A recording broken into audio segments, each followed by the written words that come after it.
He wakes up not because he wants to, but because he can no longer lie down. His body aches not from the blows, but from the silence that has accumulated over the years. Fatigue is like sand in his lungs, like a weight on his shoulders, like a memory that cannot be erased. He doesn't want to be strong. He wants to be real. In the kitchen is a cup that still remembers the warmth of her hands.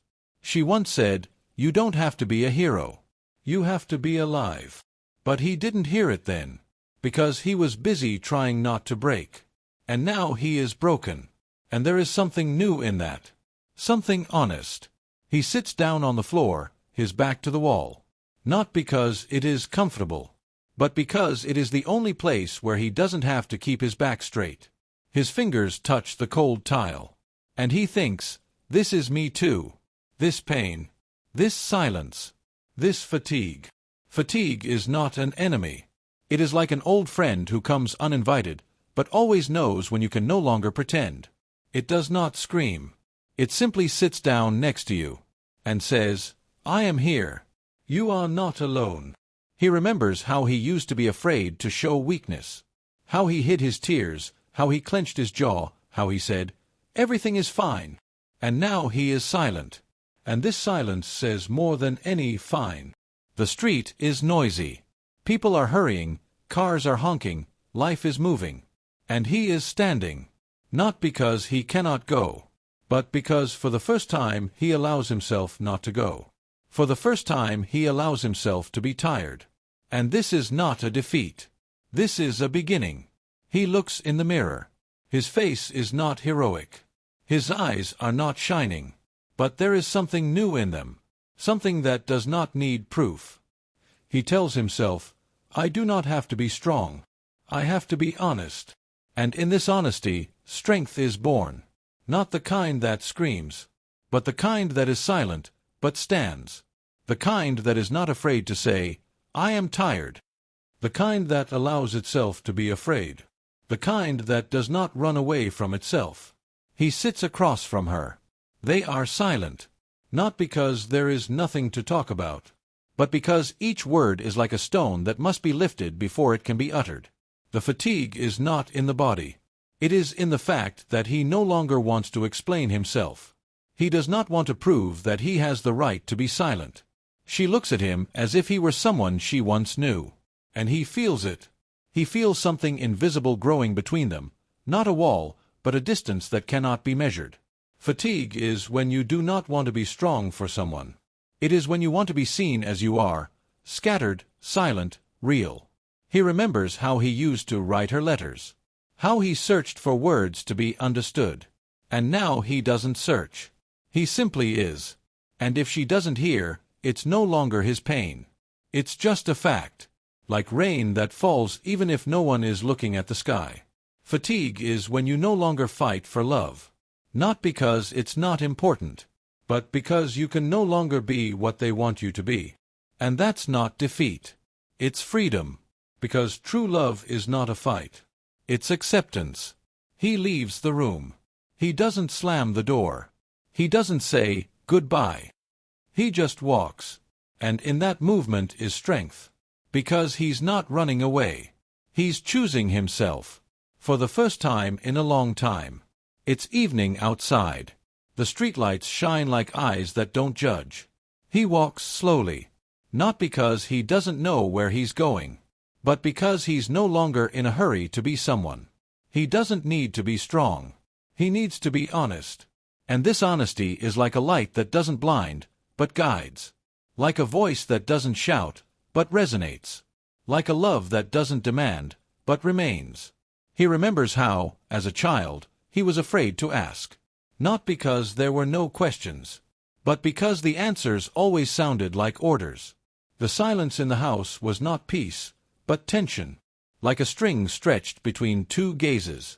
And he learned to be silent, not because he had nothing to say, but because his words had no place. The fatigue began there, in those evenings when he sat on the floor, listening to adults talk about a life in which he had no role. He was present, but not included, like a shadow that has no voice. And this shadow became part of his body, part of his way of being.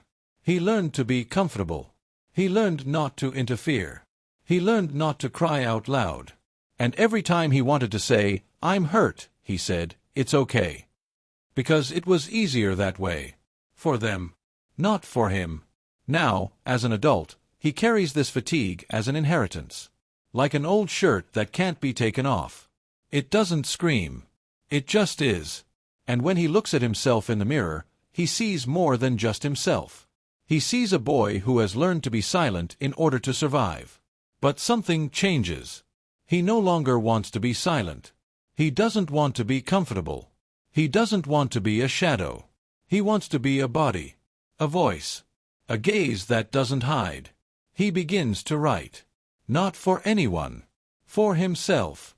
Words are like water breaking a dam. They are not perfect. They are not beautiful. But they are real. And in each line is a piece of that fatigue that finally speaks. He is no longer afraid to be weak. Because weakness is not the end. It is the beginning. The beginning of honesty. The beginning of himself. And in this is strength.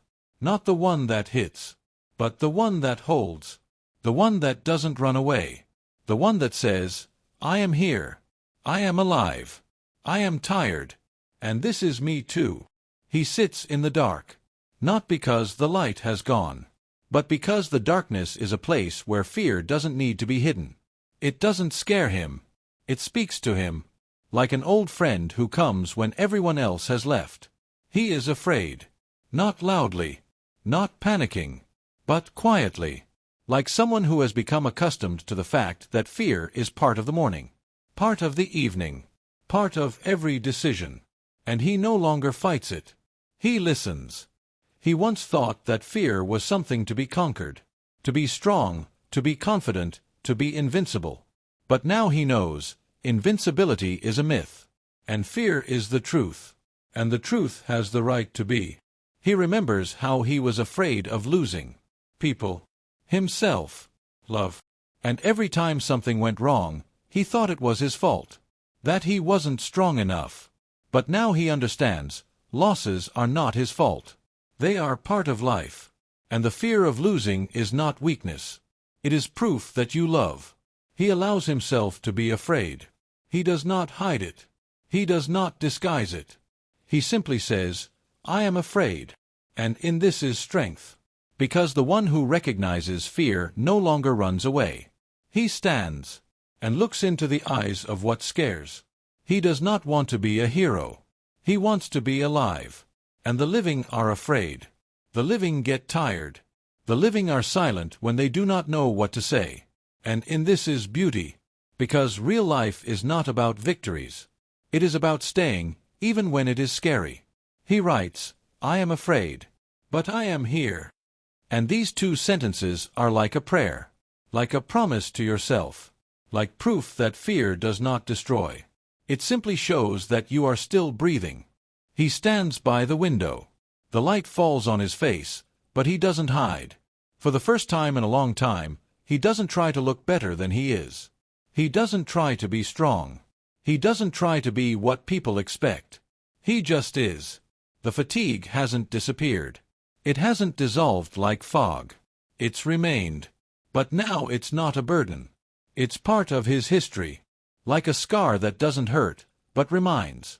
Like a song that isn't sung, but is remembered. He's no longer afraid to be slow. He's not afraid to be silent. He's not afraid to say, "It's hard for me." Because that's not weakness, but depth. The kind that doesn't scream. The kind that doesn't need applause. The kind that just is. He meets the gaze of another person. And he doesn't hide his own. Because now he knows, true connection isn't about being strong. It's about being open. Being tired. Being honest. Being alive. He says, "I don't always know how to be. But I am here." And these words are like roots that keep him grounded. Like breathing that doesn't need to be controlled. Like love that doesn't demand, but accepts. Tiredness has become a form of strength. Not the kind that breaks down doors. But the kind that opens the heart. Not the kind that withstands blows. But the kind that allows itself to cry. Not the kind that proves. but the kind that simply is. He no longer wants to be a hero. He wants to be himself. And that is the greatest victory. Because the one who has allowed himself to be tired is no longer afraid to be real.